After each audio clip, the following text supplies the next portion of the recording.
Hi, I'm Dr. Jeff MAYO. I'm a veterinarian from Seattle, Washington, and our practice is primarily surgery.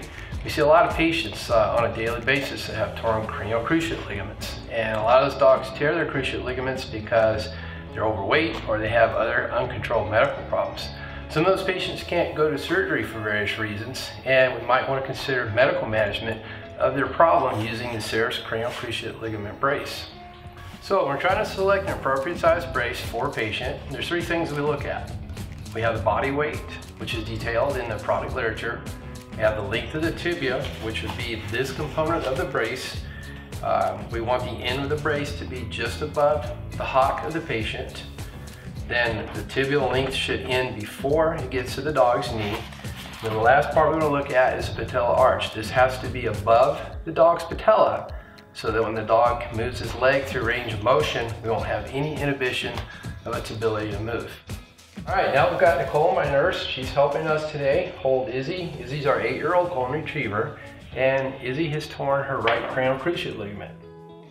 We take a look at the leg, and the leg is pretty straight. We don't have any tumors. We don't have any hot spots or any areas where hair has been chewed off due to pain, and we don't have any signs of skin infections anywhere that would make us not want to put the brace on this dog's leg.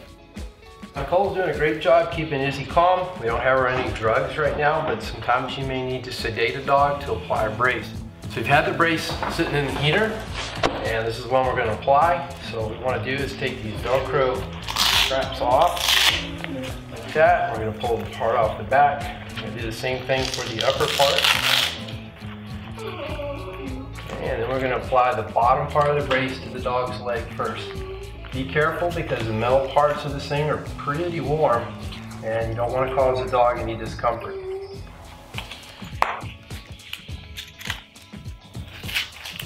So we brought this part around and we've got this little buckle back here that's going to tighten or reel in the line. Make sure that the hock will still work. Now we're going to put the second part on. Make sure you don't twist the strings coming around the back.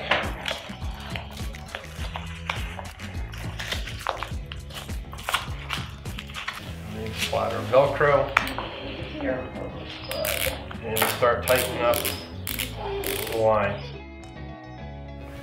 Hock still works, and we don't really have any inhibition to range of motion. See, the bottom part here is just above the hock.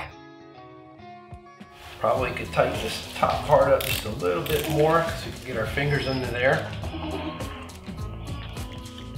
And that's it.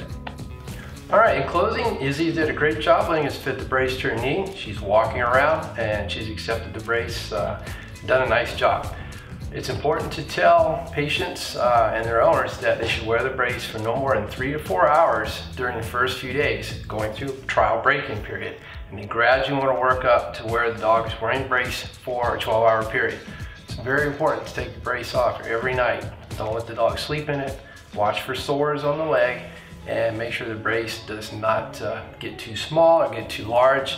And start to loosen up if the dog should have muscle atrophy or if the dog starts to gain some muscle strength back in the leg. Last thing I would caution you on is make sure to tell these people that own the pets to consult with their veterinarians about the appropriate use of anti-inflammatories, pain control, and nutraceutical products to help the dog recover.